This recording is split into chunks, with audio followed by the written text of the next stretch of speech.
दुर्बलता और समस्या को दूर करने के लिए सबसे पहले करे ये काम, होगा चमत्कार। जीवन में परेशानियों तभी आती हैं जब उसे सहन करने लगता है। हर समस्या का अगर डटकर सामना करेंगे तो समस्याओं का समाधान भी होगा और धीरे धीरे समस्याएं खत्म भी होने लगेंगी। इस लेख के माध्यम से समझते हैं कि जीवन में दुर्बलता कितना बड़ा अभिशाप हो सकता है। कमजोर को कभी नहीं सताना चाहिए, ये सबसे बड़ा पाप है। ऐसे व्यक्ति को प्रभु कभी माफ नहीं करते जो कमजोर को सताता है। कहावत है कि भगवान के यहाँ देर है, अंधेर नहीं। भगवान की लाठी में आवाज नहीं होती।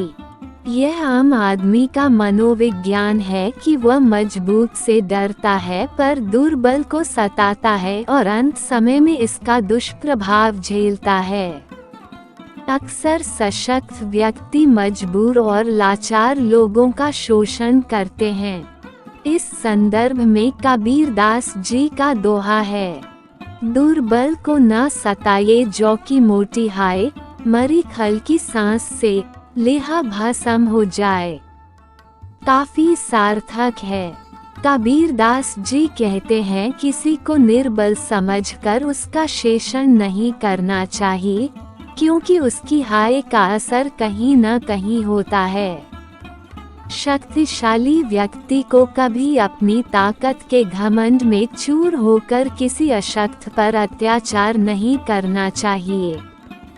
दुखी व्यक्ति की बददुआ से समस्त कुल का नाश हो जाता है।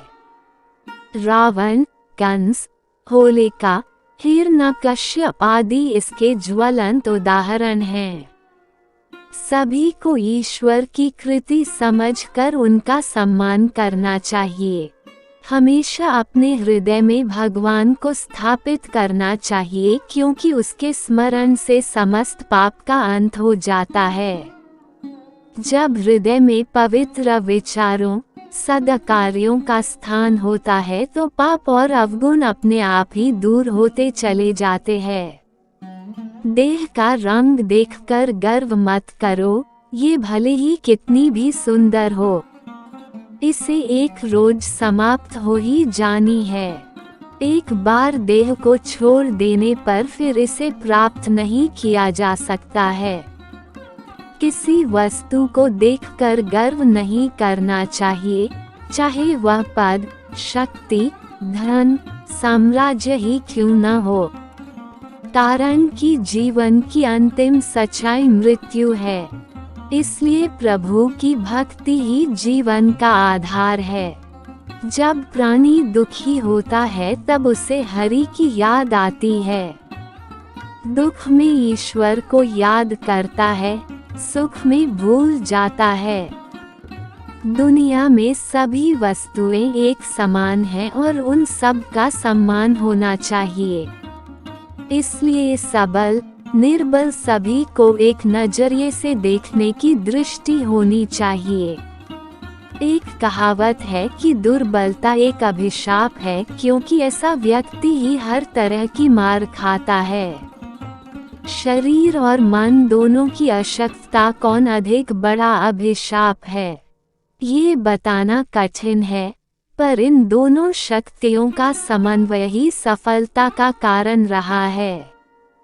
संसार में अनेक दुष्कर्मों को पाप की संज्ञा दी जाती है। चोरी करना, हत्या, दुराचार, झूठ बोलना, धोखा देना, विश्वासघात करना, किसी को पीड़ा, नुकसान पहुंचाना आदि पाप कर्म कहे जाते हैं। लेकिन एक और भी बड़ा पाप होता है, वह है कमजोर होना। दुर्बलता से अन्य पापों को प्रोत्साहन मिलता है। निर्बल आदमी ही पाप में जल्दी प्रवृत्त होता है। स्वामी विवेकानंद ने कहा है, कमजोरी कभी न हटने वाला बोझ और यंत्रणा है। इसका नाम ही मृत्यु है। हमारे बहुत से दुखों का कारण भी यही है। सारी दुर्जनता निर्बलता की ही देन है, जिसमें कोई शक्ति नहीं है। इसलिए साहस सबसे बड़ी सबलता है। जिसमें साहस नहीं, वह अपने या अपने पड़ोसी पर होने वाले अत्याचारों के विरुद्ध कैसे आवाज उठा सकेगा। अत्याचार सहन करना, उसे समाज में होते देखना भी कम बड़ा अन्याय नहीं है। इससे दूसरों को अन्याय करने का प्रोत्साहन मिलता है। इस संघर्ष प्रधान संसार में ससम्मान जीवित रहने का हक उन्हीं को है, जो शक्तिवान है।